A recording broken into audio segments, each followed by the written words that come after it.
বিসমিল্লাহির রহমানির রহিম।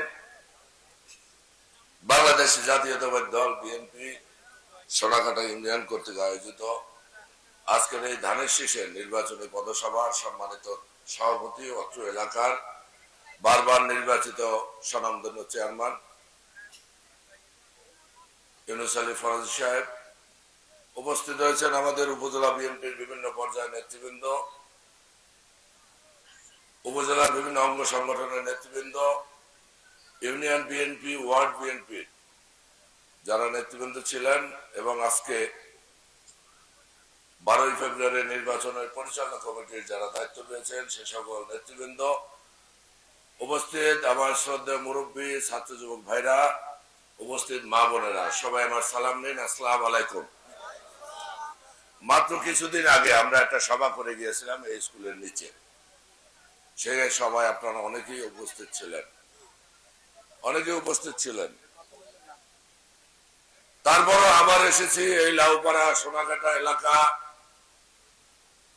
আমাদের এলাকার অনেক লোক এই এলাকায় বসবাস করেন। এই এলাকার মানুষ, অধিকাংশ মানুষ ধর্মপ্রাণ মানুষ যারা, তারা সবসময় ডানপন্থী হয়ে থাকে এবং সেই মানুষগুলি বিএনপির পক্ষে সারা জীবন ছিল, আমরা দেখেছি। ভাইরা আমার, এই নির্বাচন এটা অত্যন্ত সহজ নির্বাচন। কি কারণে সহজ? নিজের ভালো পাগলেও বোঝে। দেশে দল ছিল দুইটা, একটা হলো বিএনপি, একটা হলো আওয়ামী লীগ। আওয়ামী লীগ তাদের কর্মের কারণে, কুকর্মের কারণে তারা আজকে নিষিদ্ধ ঘোষিত হয়েছে, নির্বাচনে অযোগ্য ঘোষিত হয়েছে। গণহত্যার জন্য তাদেরকে ব্যান করে দিয়েছে সরকার। দল হলো একটা, সেটা হলো বিএনপি। ইতিপূর্বে যত নির্বাচন হয়েছে আমরা দেখেছি, প্রতিদ্বন্দ্বিতাপূর্ণ নির্বাচন হয়েছে। কি হারে কে যেতে এটা প্রতিদ্বন্দ্বিতা ছিল। আর এবারের নির্বাচন হচ্ছে প্রতিদ্বন্দ্বিতাহীন একক নির্বাচন। বাংলার 18 কোটি মানুষ জানে বিএনপি রাষ্ট্র ক্ষমতায় আসবে। সেটা প্রমাণ হয়েছে 25 তারিখে তারেক রহমানের স্বদেশ প্রত্যাবর্তনে যে উপস্থিতি ছিল রাজধানী ঢাকা শহরে। কোন নেতার আগমনে লক্ষ লক্ষ কোটি কোটি মানুষের উপস্থিতি আমরা কোনোদিন লক্ষ্য করিনি।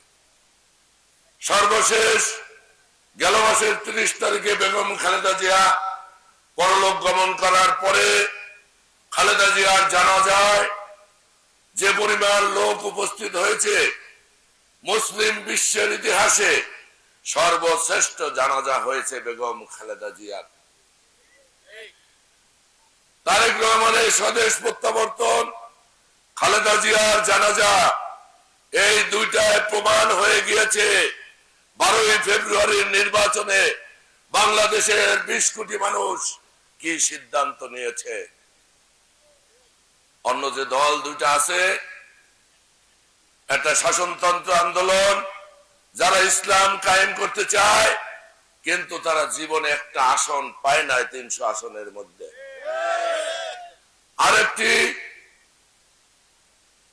দল আছে জামাতে ইসলামী, যদিও তাদের প্রার্থী এখানে এখন নাই, তারা প্রত্যাহার করে নিয়েছে। সেই দলটিও বিএনপির অনুগ্রহে 2001 সালে ধানের শীষ মার্কা নিয়ে ইলেকশন করে মাত্র 18টি আসন পেয়েছিল। অতএব বাংলার 20 কোটি মানুষ ধরে নিয়েছে আগামী দিনে বিএনপি রাষ্ট্র ক্ষমতায় আসবে। তারেক রহমানের নেতৃত্বে বাংলাদেশে সরকার গঠিত হবে এবং বিএনপি একক সংখ্যাগরিষ্ঠতা নিয়ে রাষ্ট্র ক্ষমতায় অধিষ্ঠিত হবে। আমার প্রশ্ন সোনাকাটা বাসীদের কাছে, আপনারা কি সেই উন্নয়নের অংশীদার হতে চান কি চান না? আমরা যদি উন্নয়ন চাই, আমাদের থাকতে হবে ধানের শীষের পক্ষে, আমাদের থাকতে হবে তারেক রহমানের পক্ষে। তাহলে আমরা এখান থেকে নির্বাচিত করতে পারবো একজন সরকারি দলের সংসদ সদস্য। এটা সরকারি দলের সংসদ সদস্য আপনারা যদি নির্বাচন করতে পারেন, সেই সদস্য যদি এলাকার প্রতি মায়া থাকে, টান থাকে, 5 থেকে 6,000 কোটি টাকার উন্নয়ন করা সম্ভব। আর যদি সেটা অন্য কোন দলের হয় তাহলে 5 থেকে 6 লাখ টাকারও কাজে আপনাদের আসবে না এই এলাকার মানুষের। অতএব আমরা যদি উন্নয়ন চাই, আমাদের সকল ক্ষেত্রে আপনারা দেখেন, সকল ক্ষেত্রে রাস্তাঘাট নাই, ব্রিজ কালভার্ট নাই, শিক্ষা নাই, স্বাস্থ্য নাই, সকল ক্ষেত্রে আমরা অন্যান্য জেলার চেয়ে অনেক পিছিয়ে আছি। আপনার এখানে হাসপাতাল আছে, ডাক্তার নাই, 2-1 জন ডাক্তার আছে, নার্স নাই, যা আছে তাতে পর্যাপ্ত চিকিৎসা সেবা নাই। বরগুনা জেলা হাসপাতাল 270 শয্যার হাসপাতাল, সেখানে কোনো চিকিৎসক নাই, সেখানে আইসিইউ নাই, সেখানে সামান্যতম একটা সিজার অপারেশন হয় না। একটা দরিদ্র রোগী যখন সেখানে যায়, সেই রোগীটাকে রেফার করে দেওয়া হয় বরিশাল মেডিকেলে। সেই রোগীর পক্ষে অ্যাম্বুলেন্স ভাড়া দেওয়া সম্ভব নয়। সেই রোগীর পক্ষে রোগীর সাথে বরিশালে হোটেলে থেকে, বোর্ডিং এ থেকে খাওয়া দাওয়া, ফার্মেসির থেকে ওষুধ কেনার পয়সা তাদের কাছে থাকে না। অথচ অত্র এলাকার জনপ্রতিনিধিরা কখনো উপলব্ধি করে না জনগণের জন্য এই কাজগুলি করা তাদের নৈতিক দায়িত্ব। জনগণ ম্যান্ডেট দিয়েছে তাদের কাজের জন্য, জনগণ ম্যান্ডেট দিয়েছে জনগণের স্বার্থ সংরক্ষণের জন্য, কিন্তু সেই কাজগুলো তারা করে নাই। আজকে আপনারা দেখেন, আমি অনেক জায়গায় দেখেছি এখনো এলাকায় ভাঙা ব্রিজ, ভাঙা চার রয়েছে, বাঁশের সাঁকো রয়েছে, অনেক ব্রিজ ভেঙে রয়েছে, পাটাতন দিয়ে তক্তা দেওয়া হয়েছে। আমার বাবুরা স্কুল কলেজে যেতে পারে না। এই সিজনে যখন রাস্তা দিয়ে যায় ধুলে মাখামাখি হয়ে যায়, আবার যখন আষাঢ় শ্রাবণ মাস আসে তখন জুতো পরে রাস্তায় হাঁটা যায় না, হাঁটু সমান পেট কাদার মধ্যে আমাদের ছেলেমেয়েরা স্কুলে যায়, অথচ দেখার কেউ নাই। সবকিছু দেখলে মনে হয় বরগুনা ছিল একটা অভিভাবক শূন্য জেলা, যে জেলার কোনো অভিভাবক ছিল না, যে জেলার কোনো মালিকানা ছিল না। মানুষের ন্যূনতম উন্নয়নের কথা যে সকল নেতারা চিন্তা করে নাই, যে সকল রাজনৈতিক নেতৃবৃন্দ জনগণের সামান্যতম স্বার্থের কথা চিন্তা করে নাই, আপনারা যুগ যুগ ধরে তাদেরকে লালন করেছেন, আপনারা যুগ যুগ ধরে তাদেরকে প্রতিষ্ঠিত করেছেন।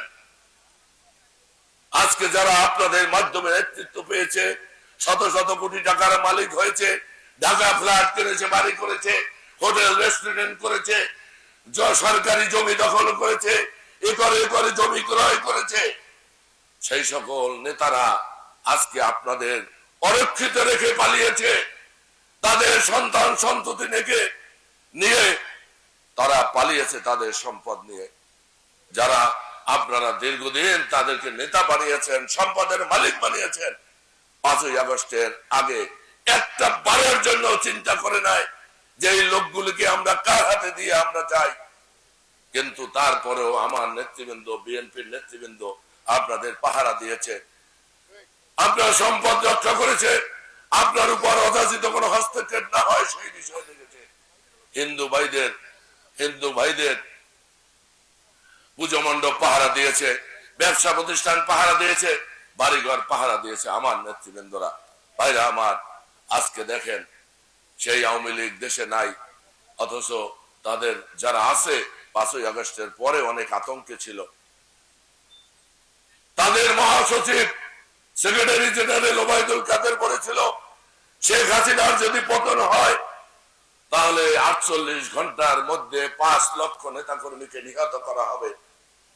আমরা দেখলাম 5ই আগস্টের পরে সারা বাংলাদেশে 5 জন নেতাকর্মীকে কোথাও হত্যা করা হলো না, বরং বিএনপির নেতৃবৃন্দরা তাদের পাহারাদারের কাজ করেছে, তাদেরকে পাহারা দিয়ে, তাদেরকে সান্ত্বনা দিয়ে, আশ্বস্ত করে তাদের পরিবার পরিজনকে নিয়ে থাকার সুযোগ করে দিয়েছে। ভাইরা আমার, আজকে বলতে চাই এই তালতলিতে পর্যটনের অপার সম্ভাবনা রয়েছে, আমাদের ডিসি পয়েন্ট রয়েছে, শুভ সন্ধ্যা রয়েছে, আমাদের এখানে ইকো পার্ক রয়েছে। এগুলাকে যদি আমরা সরকারের দৃষ্টিতে আমরা নিয়ে আসতে পারি, আমরা এইখানে ট্যুরিজম করে আমরা এটাকে সরকারের দৃষ্টিতে যদি আনতে পারি, এই সেক্টরটাকে সামনে রেখেও আমরা এইসব এলাকায় অভূতপূর্ব উন্নয়ন আমরা সাধন করতে পারি। আমরা মালয়েশিয়ায় দেখেছি, আমরা শ্রীলঙ্কায় দেখেছি, ছোট ছোট দেশ তাদের অর্থনৈতিক উৎস একমাত্র হলো পর্যটন। সেই পর্যটন শিল্প দিয়া তারা অর্থনৈতিক ভাবে স্বাবলম্বী হয়েছে, তারা অর্থনৈতিক ভাবে স্বাবলম্বী হয়েছে, অনেক উচ্চতায় চলে গিয়েছে তাদের অর্থনীতি। অথচ বরগুনা জেলার আমার 3টি উপজেলা রয়েছে বঙ্গোপসাগর বেষ্টিত, বিগত সরকারগুলি এই পর্যটন শিল্পে তারা কোনো আগ্রহ প্রকাশ করে না। আল্লাহ যদি আমাকে কামিয়াব করে, আপনারা যদি আমাকে ভোট দিয়ে নির্বাচিত করেন, ইনশাআল্লাহ এই সব সেক্টরে আমি সকল ক্ষেত্রে আমি উন্নয়নের জন্য সকল মন্ত্রণালয়ে ঘুরে ঘুরে ঘুরে ঘুরে আমি এই সমস্ত এলাকায় উন্নয়ন করব। ভাইরা আমার, আমি ইতিমধ্যেই উন্নয়নের জন্য বরগুনা, আমতলী, তালতলী যারা চাকরিজীবী আছে, যারা মন্ত্রণালয়ে বড় বড় পদে আছে, অন্যান্য সেক্টরে যারা বড় বড় চাকরি করে, এবং এইসব এলাকার যারা ঢাকায় বড় বড় ব্যবসা করে, বড় বড় ব্যবসায়ী আছে, আমি তাদের দ্বারে দ্বারে গিয়েছি। আমরা সম্মিলিত প্রয়াস ছাড়া এই অবহেলিত বরগুনাকে টেনে তোলা সম্ভব নয়। অথচ আমরা যদি এই সকলকে নিয়ে ঐক্যবদ্ধ ভাবে আমরা পরিকল্পিত ভাবে কাজ করি, তাহলে আমাদের এই 3 থানায় আমরা অভূতপূর্ব উন্নয়ন আমরা করতে পারবো। ভাইরা আমার, আজকে আমি বলতে চাই, বিগত সরকারগুলি কি করেছে কি করে নাই আপনারা জানেন। এইসব ব্যাপারে আমি কোনো কথা বলতে চাই না, আমি কোনো কথা বলবো না, সবার সবকিছু জানা আছে। তবে আমি বলতে চাই, আজকে যারা আমাদের প্রতিপক্ষ এখানে নির্বাচন করছেন, আপনারা যারা ভোটাররা আছেন, ওনার সমর্থক, উনি ক্যান্ডিডেটকে প্রশ্ন করবেন যে ভাই আমরা আপনাকে ভোট দিলাম, আপনি আমাদের কি কি দিতে পারবেন সেটা বলেন। উনি যদি বলে আমি পায়রায় ব্রিজ করে দিতে পারবো, আমি এই লতাকাটা এই সোনাকাটা রাস্তাঘাট করে দিতে পারবো, আমি ব্রিজ করে দিতে পারবো, কাঁচা সড়কগুলি আমি উন্নয়ন করে দিতে পারবো, তাহলে আমাদের ওনাকে সমর্থন করা উচিত, উচিত না বলেন? আর যদি সেইটা না পারে, তাহলে খালি খালি 5 বছরে 5,000 কোটি টাকার উন্নয়ন পিছিয়ে দিতে কেন আপনাদের আহ্বান জানাচ্ছে? ওনার যদি বলতে পারে ওনার দল ক্ষমতায় আসবে, উনি এমপি হলে তালতলীর উন্নয়ন হবে, আমি নির্বাচন ছেড়ে দিয়ে আপনাদের সাথে ঐক্যমত হয়ে আপনাদের সাথে তার নির্বাচন করব। যারা কোনোদিন একটা আসন পায় না, পীর সাহেব নিজে চরমনায় মুজিবুর রহমান সরওয়ারের সাথে জীবনে কোনোদিন জামানত পায় নাই, তারা এখন ধোঁকা দিচ্ছে ভোট দাও ইসলাম কায়েম করে দেব। কিসের ইসলাম কায়েম করবে? কার ইসলাম কায়েম করবে? ইসলাম কায়েম করেছে 1500 বছর আমাদের আগে আমাদের প্রিয় নবী হযরত মুহাম্মদ সাল্লাল্লাহু আলাইহি ওয়াসাল্লাম। সেই ইসলামের দর্শন নিয়ে আমরা মুসলমানরা চলছি, সেই ইসলাম লালন করে আমরা চলছি। এই ইসলাম আমরা লালন করি যে ইসলাম মদিনা থেকে আবির্ভাব হয়েছে। আমরা অন্য কোন ইসলাম মানি না, আমরা নবীর অনুসারী। বলে যদি এই ভোট দেন, ভোটটা পাবে আল্লাহর নবী, এই মার্কায় ভোট দেন, ভোট পাবে আল্লাহর নবী। আল্লাহর নবী যদি ভোট পায়, তাহলে আমরা কি অন্য দল করতাম? আমরা অন্য জায়গায় যাইতাম? মুসলমানই তো আল্লাহর নবীর জন্য। অথচ আপনাদের ধোঁকা দেওয়ার জন্য বিভিন্ন কথাবার্তা বলা হচ্ছে, এই ধোঁকায় আপনারা কেউ পড়বেন না। সারা জীবন শুনেছি তোমরা আমাকে ভোট দাও আমি তোমাদের উন্নয়ন দিব, তোমরা আমাকে ভোট দাও আমরা তোমাদের নিরাপত্তা দেব। এবার নির্বাচনে প্রথম শুনলাম যে আমাকে ভোট দাও আমি তোমাকে বেহেশতে দেব। এগুলি যারা বলে, আমি সেদিন চৈতার পীর সাহেবের একটা মাহফিলে ছিলাম, আরো 2-1 শর্ষিনার পীর সাহেবের মাহফিলে ছিলাম, বলছে ইসলামকে যারা অপব্যাখ্যা দিয়ে মুসলমানকে ভুল পথে নিয়ে যাচ্ছে, তারা হবে সর্বাগে হবে দোজখী। অর্থাৎ ইসলাম চলবে নবীর নির্দেশনা অনুযায়ী, কোরআনের নির্দেশনা অনুযায়ী। সেইটাকে যদি ভুল ব্যাখ্যা দেওয়া হয় এবং 2 দিন পরে প্রকৃত সত্য কোনটা বলে সেটা অনেক সময় বোঝা মুশকিল হয়ে যাবে। আসলে প্রকৃত মানুষ একটা বিভ্রান্তির মধ্যে পড়ে যায়। অতএব এই বিভ্রান্তির মধ্যে আমরা পড়বো না। আমরা ইনশাআল্লাহ, তারেক রহমান বলেছে বিএনপি ক্ষমতায় আসলে কোরআন সুন্নাহ বিরোধী কোন আইন হবে না। এই সংবিধানে প্রথম বিসমিল্লাহির রহমানির রহিম শহীদ রাষ্ট্রপতি জিয়াউর রহমান অন্তর্ভুক্ত করে গেছেন।